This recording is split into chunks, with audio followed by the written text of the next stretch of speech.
When should you get an NDA in a business deal? Should you get it early? Should you wait until you're a little bit farther down the path? What makes sense? And the reality is this really depends on what you're doing and what the nature of the relationship is.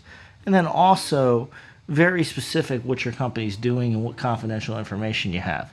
So all of these factors are going to blend together. And if you sit down with a lawyer licensed in your jurisdiction, they'll help you blend them the right way. But today we'll give you some of these various factors you need to think about in really developing a good NDA at the appropriate time. Obviously, if something's confidential in your business and it's very valuable to your core business model and your profitability, you want to be very careful with that information. Other information is not as sensitive. Preliminary information, basic background information you might find on your website.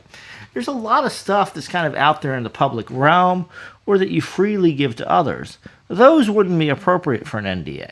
So you can see there's kind of the sliding scale, particularly when you're in a business discussion or negotiation.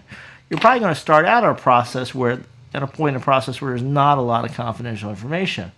But very quickly, depending on how the discussions go and what the parties are thinking, you might end up in a situation where confidential information is being discussed, it's being disclosed, it's being traded back and forth.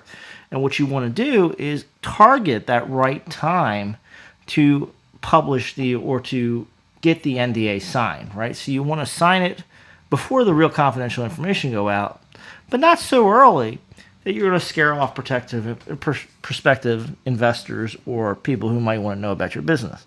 For instance, I remember I was once approached by a business and they wanted me to sign NDA before they would even tell me what industry they're in. From my perspective, as the recipient of the information, I don't even know if I want to engage in a conversation with you, right? If I don't know enough about your business to know what industry you are in, what you're doing, what your business model is, why do I want to sign an NDA? I don't know what you're going to say in that NDA, and then if you're going to turn around and try to sue me, right? That's a high-risk position for little benefit. Now, if we move farther down the discussion and you and I are having a discussion and I'm talking to the other side or my client's talking to the other side and real business information is about to be exchanged in anticipation of a larger transaction or a cooperation among the companies, now it's sounding like a more appropriate time for an NDA.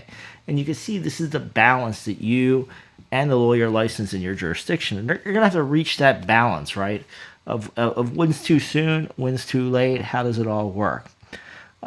It's really a balancing act, but don't be too protective such that you scare people off and can't even get into preliminary discussions, but don't be so open with your information that you don't protect it. You've got to reach a balance between the two, and where that balance point is going to partially depend on the industry, the business, and your risk tolerance. A good advisor will help you figure that out.